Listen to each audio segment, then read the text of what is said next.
Então hoje eu estou aqui com uma excelente professora. Para quem não conhece, a professora Joana Maluf, uma das melhores professoras que nós temos aqui de português no estado do Tocantins. E hoje o nosso bate-papo vai ser com ela. Então, professora, eu queria pedir para a gente começar você falando um pouquinho sobre você, sobre a sua trajetória no mundo dos concursos, aí o pessoal que está assistindo a gente. Como ele falou, meu nome é Joana Maluf, eu sou professora há 10 anos, incluindo educação básica e cursinho preparatório para concurso público. Em concurso público eu estou há mais ou menos 5 anos e a experiência é a do dia a dia. É por cada edital, é para cada banca que você trabalha.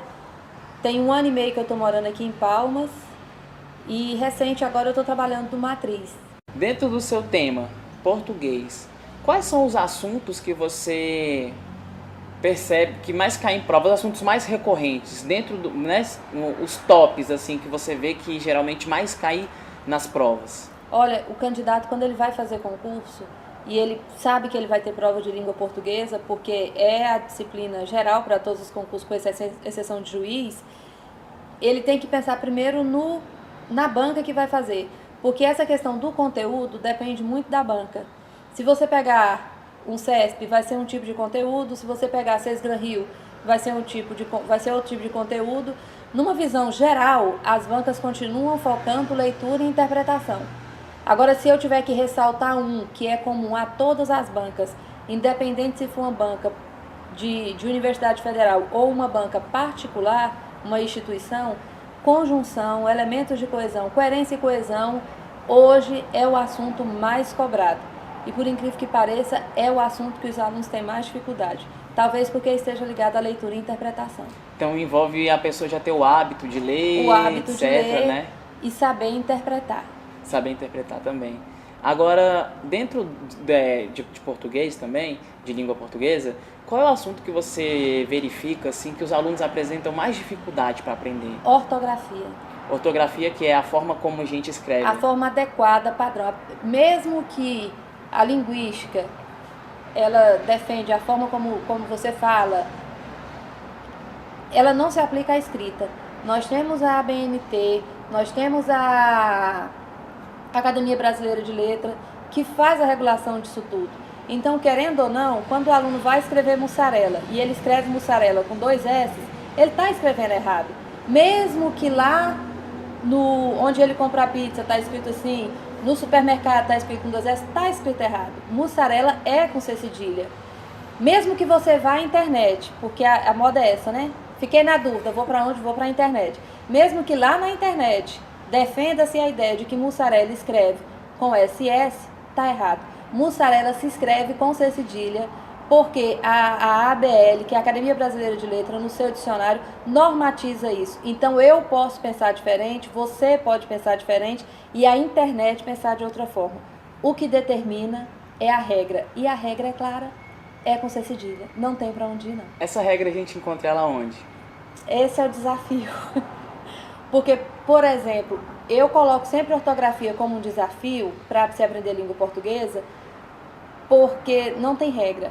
Apesar de que você aprende que no final, palavras que no final se escreve com S, aliás, tem som de S, escreve-se com Z, tem exceções. A gente sempre escuta as pessoas falarem assim, mas português tem muita exceção. A parte de exceção que existe é justamente na ortografia. E aí a gente vai encontrar essas regras estudando, lendo, buscando, pesquisando em manuais adequados. Manuais de confiança. Manuais de confiança, porque a gente sabe que uma coisa é eu querer escrever uma gramática e outra coisa é eu ter competência para escrever. Dentro desses materiais, assim, quais materiais de estudo que você indica para o pessoal para concurso? Né? Fontes bacanas, didáticas? É comum os professores professor de cursinho, indicar a gramática do Bechara. Evanildo Bechara. Do Evanildo Bechara. Eu vou na contramão. Certo. Porque para concurso público, ela não foi pensada para isso. Apesar de que é gramática, é norma, é regra, é daquele jeito, é uma gramática excelente, mas eu vejo que ela é mais assim, para um professor de língua portuguesa. Você encontra bons manuais hoje em dia de professores de cursinho que têm essa visão de cursinho. essa visão do concurso público. Então, se você vai procurar um material e procura ver se o autor é professor de cursinho, porque ele já vai direcionar o estudo da língua portuguesa para as provas de concurso. Você tem algum preferido, assim? Eu gosto muito do Agnaldo Martino. Eu sempre fico em dúvida para falar o nome dele. Mas é o professor Agnaldo, ele é muito conhecido, português esquematizado. Aham. Agora eu queria que você deixasse alguma dica de português pro pessoal que está assistindo a gente. Eu vou deixar uma dica universal, que vai ajudar não só quem estuda para concurso, mas de forma geral. Vírgula não foi feita para marcar pausa, porque é assim que nós aprendemos no dia a dia, não é? Não, respirei, coloca uma pausa. E se a pessoa for gaga? Ela vai colocar vírgula no texto todo. Vírgula é função sintática. Por mais que seja, entre aspas, chato estudar regra, vírgula é função sintática. Agora, quando a gente fala de banca examinadora, como é que você nota a diferença dessas principais bancas? Por exemplo, o CESP, a gente tem aqui no Tocantins também a COPESE, que é a da UFT, e eventualmente nós temos outras bancas, por exemplo, a Fundação Aroeira, que fez a última prova da Polícia Civil, e Funiverse, enfim, essas bancas um pouco mais renomadas. Como é que você nota a diferença? Tem alguma diferenciação de cobrança? Quais são os perfis, né? Tem. Primeiro a gente tem que pensar o seguinte, vou citar no caso da Aroeira, ou vamos pegar a OCP. Essas bancas, elas têm fins lucrativos. Por isso que elas estão conseguindo pegar tanto concurso para fazer ultimamente, porque o preço dela é mais baixo. Por que o preço de uma banca como o CESP é muito alto? Porque quem vai elaborar a prova é doutor, é mestre. Na verdade, mais doutor mesmo, né? Mas digamos que tem um mestre. Eu não estou falando mal das outras bancas, mas a gente sabe que para ela conseguir um preço baixo, ela vai trabalhar com um profissional talvez não tão especializado. Então, o que acontece? Por isso que a prova do CESP, ela tem um nível tão alto e às vezes essas outras bancas têm um nível um pouco baixo. Pelo menos é a visão que eu tenho. Porque você pega um professor do CESP que é doutor para fazer uma prova, por exemplo, de direito. O nível dele vai ser muito alto. Então você tem que estudar mais, você tem que se dedicar mais. A prova vai ser mais elaborada, a prova vai ser contextualizada, ela vai trabalhar com estudo de caso.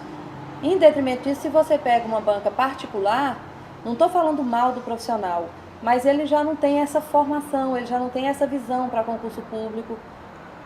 Eu sei que é meio indelicado falar isso, mas eu estou sendo sincera. É a visão que eu tenho. Então ele já cobra uma lei mais seca. Ele já vai direto no artigo, ele já cobra direto no ponto. É igual a língua portuguesa.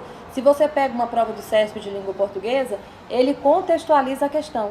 Ele pega um texto do dia a dia, ele pega um gênero textual que o candidato tem costume e ele parte dessa análise. Essas outras bancas não, ela já vai para a cobrança da análise sintática limpa, pura e seca. O aluno tem que saber o que é uma oração subordinada, substantiva, reduzida, de infinitivo, de gerúndio, e ele sai esculhambando até a 14ª geração da pessoa. Eu vejo que essa é a diferença. Eu percebo. Uma vai ser seca, vai ser direta, o que é um verbo transitivo direto, o que é um verbo transitivo indireto, e essas outras bancas de universidade federal ou estadual, elas vão contextualizar.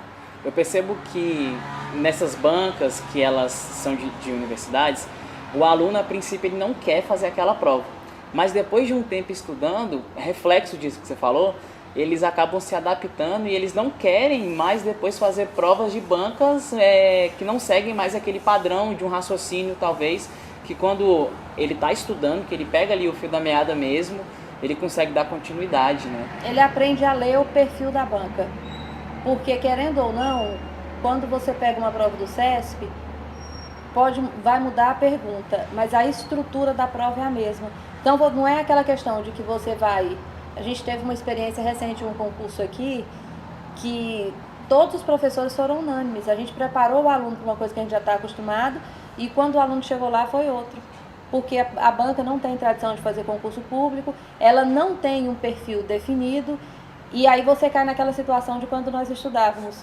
Você vê o conteúdo na sala de aula de um jeito, Você estuda de outro jeito e na prova Ele é cobrado. cai outra coisa que você nunca viu na vida. Uma surpresa. É né? uma surpresa. Então, porque a gente como professor de cursinho, uma das coisas que a gente procura trabalhar é minimizar a surpresa no dia da prova. O aluno precisa chegar no dia e é lógico que ele vai ter uma ou outra surpresa, mas não pode ser a prova toda. Ele não pode ser surpreendido totalmente na prova. Alguma coisa ele tem que conseguir responder. É uma média, né? Pelo menos de uns 80% 80 ali. é a casa que a gente tem que trabalhar. De 70% a 80% a gente tem que acertar o que vai cair. Os meninos às vezes brincam, né? Fala que a gente é mago. Fala que nós vimos a prova. Não é, porque como a prova sempre é elaborada pelo mesmo professor, você consegue perceber o perfil da banca.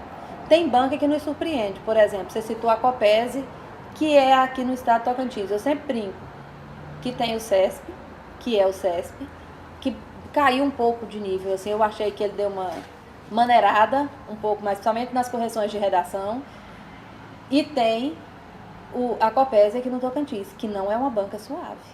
A Copese, já percebi também. Ela não é uma banca suave. Quem vai fazer prova, por exemplo, ela que vai fazer a guarda metropolitana aqui, para Palmas, para nossa capital, o aluno já tem que estar antenado, porque ela não é uma banca suave em nenhum quesito. A gente pode esperar surpresa, né? Pode esperar surpresa, porque ela sempre surpreende, principalmente nas provas de informática. Direito também, português também, ela surpreende em tudo.